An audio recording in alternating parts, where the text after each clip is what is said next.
Hi all, welcome to Indian Spicemix. Today we are going to prepare rice kheer. Rice kheer or payasam is the most popular Indian dessert. Whenever there would be a celebration or festival or birthdays of our dear ones, or just because we felt like eating a dessert, rice kheer or payasam is the most wanted dessert.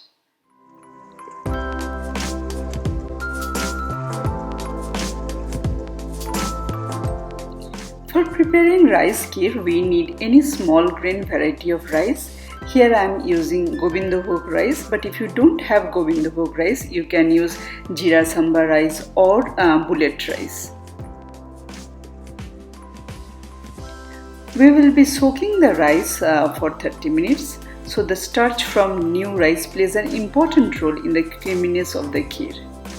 Now we will take few dry fruits. So here I am using cashew nut and raisin, and we'll soak them as well for 30 minutes. Next, in a heavy bottom pan, we will add few drops of water, and then we will add 1 liter of full fat milk. Now full fat milk is extremely important for rich and creamy rice kheer.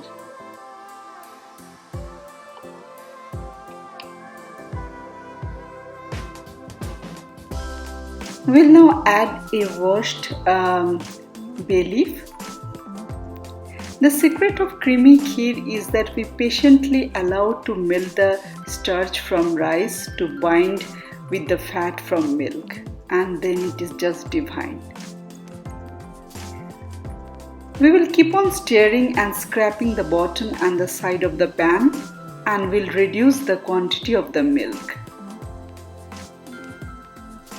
We allow the milk to come to a boil,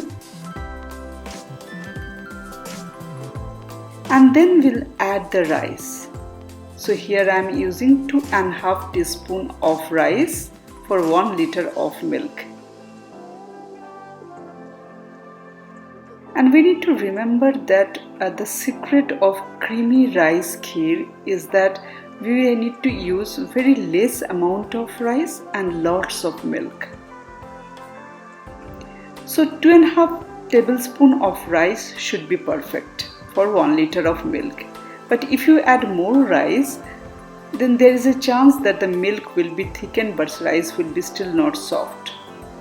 Now we will be adding the soaked dry fruits.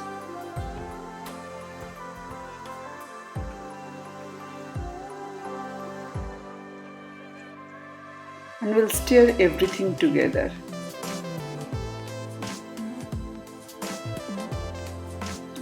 We will keep on stirring the rice so that the starch releases from rice and it mixes with the milk, and then we get the most creamiest and velvety rice kheer.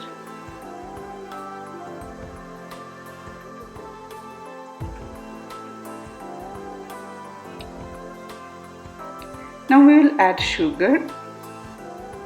Here I am adding 4 teaspoons of sugar.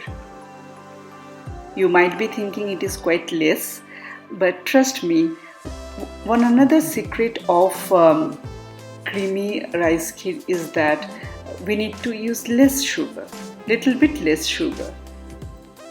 If you overpower it with lots of sugar, trust me, it will not taste that good.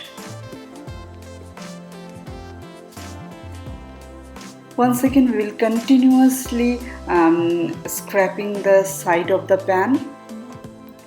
And you can see now the milk is quite thickened, and it is around after 15 minutes when we added the rice. So rice is now completely cooked and milk is also reduced and it is thickened. We have not added any milkmaid or condensed milk or saffron or any other flavoring agent. It is just pure milk, sugar and rice amalgamation, and it is just divine in taste. You can see that rice and milk now together, you cannot separate them out, and that is a perfect indication that it is just awesome. Now we will be adding few chopped dry fruits. Whatever you have at your home you can use here. Now the next question is, how should we serve this rice kheer? Well, you can serve it either chilled. I prefer chilled one.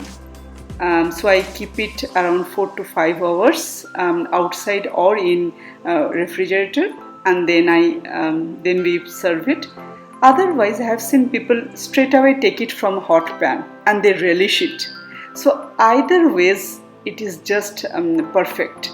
With bare minimum ingredients, you can actually prepare this dessert. Thank you very much for watching this video. Please consider subscribing us so that we can meet once again.